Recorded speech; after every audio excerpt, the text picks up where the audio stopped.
The Justice Department's Mueller era formally began in May 2017 when Rod Rosenstein appointed Bob Mueller to probe Russian interference in related matters. And it informally ended, you might say, last Thursday when the new Attorney General, Bill Barr, released a redacted report of Mueller's findings and added his own views of the probe and what Bill Barr thinks it means.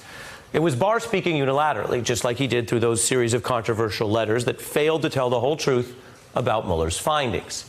The news tonight is that Barr will face Congress in a setting where he can be cross-examined on May 1st, and he'll no longer be able to dodge basic questions like he has in past hearings. I don't have a clue as to what would be in the report. The report could end up being, not very big. I don't know what's going to be in the report. He didn't know. But when Barr did find out what was in the report, he didn't simply relay the key findings to Congress as the rules require. This is important. He weaponized his advanced knowledge in several key ways. First, he gave those early copies to the White House and the president's personal defense attorneys.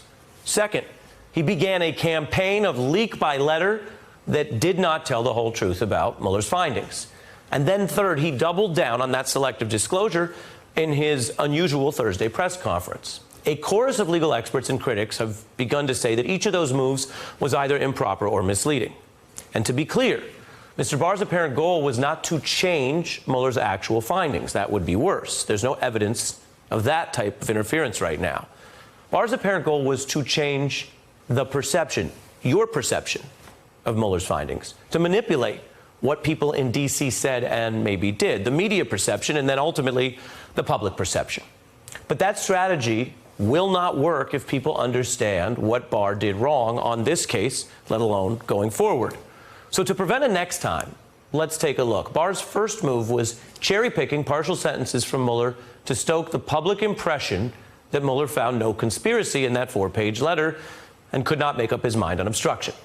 Now, as anyone can now read, Mueller's findings actually showed at least 5 instances of obstruction, which Congress could rule on. But Barr's misleading version was repeated by some in political and media circles. This letter spells out that the president did not commit obstruction of justice, according to the Attorney General of the United States, William Barr. What Barr is saying is that it's not impossible. You can actually still obstruct something that wasn't an original crime.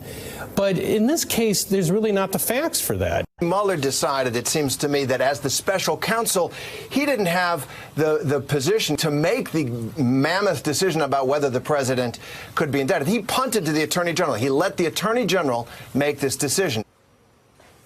A newscaster saying Mueller punted to the Attorney General. That wasn't true. Barr wasn't telling the whole truth. And there were people in Washington and elsewhere who made the mistake of just echoing what Barr said as the truth when we had enough evidence that first night of that letter to be more skeptical. We all knew the DOJ doesn't allow indicting a president. I'm sure you've seen that in coverage.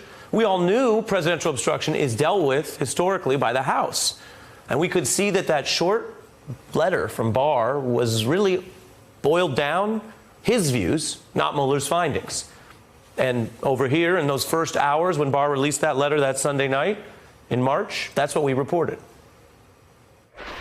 Barr stating his own view tonight that he thinks his boss, Donald Trump, did not obstruct justice. The questions around presidential obstruction as a potential high crime are generally dealt with, or as lawyers would say, adjudicated by the House, not by the president's own Justice Department. These 4 pages that Barr wrote, they don't have a single full sentence quoting the Mueller report at all.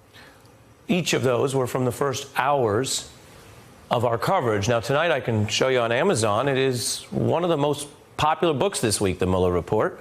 So people are reading it, and it reveals obstruction evidence. And it notes in the Mueller report that Congress is the one that does this. It has the authority. It adjudicates presidential obstruction issues. And that's key because it shows Barr's personal opinion that he doesn't think his boss committed obstruction is not what Mueller found. It wasn't even very relevant. Barr had claimed that he read the report and decided there was no obstruction without reference to DOJ rules against indicting a president. But in the first pages of Mueller's obstruction section, right here, he states the entire probe was based on the rule against indicting a president, so they wouldn't make a traditional prosecutorial judgment. Now, even as the Mueller report came out, and Barr knew that people would read Mueller's evidence of Trump's criminal intent, he still went out to the lectern and told America something that's not true. That anger could be a mitigating factor for someone's criminal obstruction. As the special counsel's report acknowledges, there is substantial evidence to show that the president was frustrated and angered by his sincere belief that the investigation was undermining his presidency. It's time to really deal with that. There was so much happening over last week that I'm not sure Bill Barr got the full fact check he needs. What you just heard there would be something you could hear from Rudy Giuliani. He could make that case even if it's weak. But Bill Barr is your attorney general. He was speaking about what he said Mueller found. He wasn't freestyling an op-ed. And what did Mueller find? Evidence of the president's criminal intent, not emotion. Proof that Donald Trump went to lengths to cover his actions and asked aides to lie for him and asked aides to falsify records. Many refused. And that's why Mueller's findings focus on signs that Trump knew what he was doing was improper, that he had the awareness that the direction to do those things could be seen as improper. And Mueller's careful emphasis on probing Russia-Trump links was through the criminal standard of conspiracy, not the lower, looser standard of collusion. And Barr had weeks to let that conspiracy point sink in, but he came back to that lectern and stated a falsehood about Mueller's findings to echo Donald Trump's tweets. The special counsel found no collusion by any Americans. There was, in fact, no collusion. Why would someone hold a press conference like that against the facts and the legal conclusion that anyone was going to be able to read the same day? Did you know that the answer may also be in this report? Because it busts Trump for making the unusual demand after he fired Comey that he demanded Rosenstein hold a presser to sell Trump's cover story for firing Comey, asking Rosenstein to do a press conference. And Mueller writes, Rosenstein responded that this was not a good idea because if the press asked him, he would tell the truth. Wow. That's one of those terrible parts of this report that hasn't even got much attention. But that's Bob Mueller, quoting a Trump appointee who also oversaw Bob Mueller, to state the fact that the president was demanding that he, Rosenstein, lie at a press conference at the Justice Department. And Rosenstein refused. In fact, he then doubled down by appointing Bob Mueller. But I have to point out tonight, have we come full circle? Because we've read the report, so how can you not see the echoes of that Trump request to Rosenstein in Barr's press conference, where Barr stated those known falsehoods to defend Trump? And as you look at that controversial scene, let me read the passage again from Mueller. Quote, Rosenstein responded if the press asked him, he would tell the truth. And that's why that presser didn't initially happen. What was Rosenstein thinking during this presser, having overseen the probe that he knew Barr was not telling the truth about, and the collusion conspiracy details that Barr wasn't telling the truth about, or on the rules indicting a president, standing there knowing that this is what Donald Trump asks of his Justice Department officials?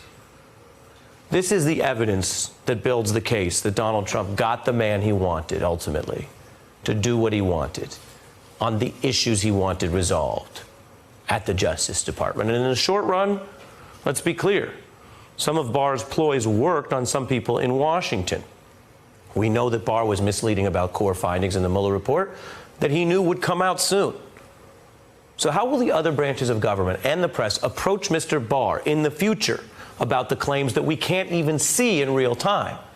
What about those 14 potential criminal issues that Mueller referred to other prosecutors, 12 of them redacted? What about Barr already making sure he gets waivers so he can get involved in matters outside the Mueller probe that touch on Trump's aides and re-election? What about the fact that now the whole world knows that Barr mischaracterized Mueller in those early days? Will there be more skepticism and less official deference the next time he steps up to the podium or releases a letter? Because what's most important here is not just documenting everything that happened. It's learning from it. The media made a lot of mistakes in 2016. It doesn't mean you can fix them all or obsess over them. But as Mr. Barr continues down this path, it is time for not only the Congress, but everyone involved in this process, because it is a civic, democratic process, to learn from any past mistakes, and as always, to approach the government with some skepticism and with some accountability. That's something we wanted to put on the record tonight. Hey, I'm Ari Melber from MSNBC. You can see more of our videos right here, or better yet, subscribe to our YouTube channel below. You could have been anywhere in the world, but you're here with us, and we appreciate that.